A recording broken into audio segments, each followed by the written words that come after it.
காடைக்கறி gravy செய்யலாம். வாங்க எப்படி செய்யலாம்னு பார்க்கலாம். அடுப்பு பற்ற வச்சுக்கலாம்.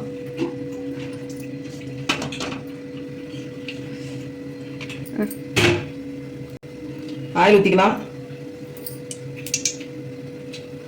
தேவையான அளவு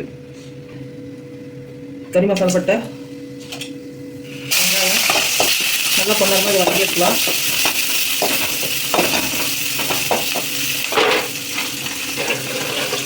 கொஞ்சம் லைட்டாக உப்பு போட்டுக்கலாம். அப்போ நல்லா வதங்க வெங்காயம்.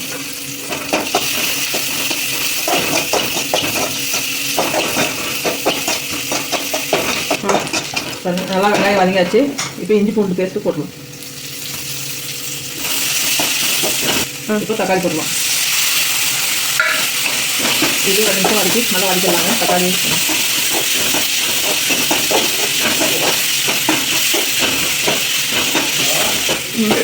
இப்போ நல்லா வதங்கிச்சிங்க.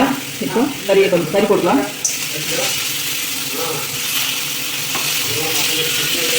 இது ஒரு 2 நிமிஷம் வதக்கலாம். நல்லா கறி வதக்கிடுச்சிங்க. இப்போ மசாலா போட்டுக்கலாம். மசாலா தூள் சிக்கன் மசாலா 1 ஸ்பூன், தனியாத்தூள் 1 ஸ்பூன்,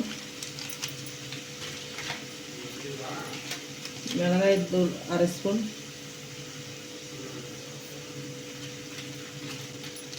பெப்பர் கொஞ்சம்,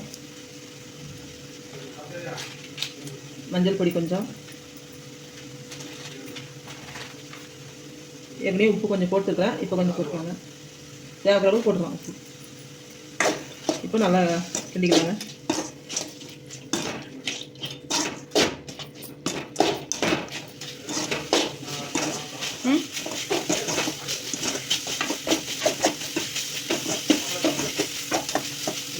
லைட்டாக தண்ணி ஊற்றிக்கலாங்க.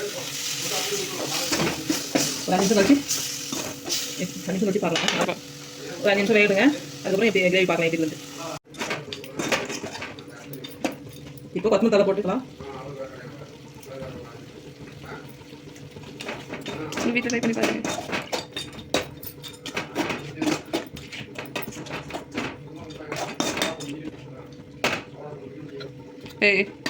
இருக்குதுங்க. நீங்களும் இந்த ரெசிபி ட்ரை பண்ணி பார்த்துட்டு எப்படி இருக்குதுன்ட்டு கமெண்ட் பாக்ஸ் சொல்லுங்கள்.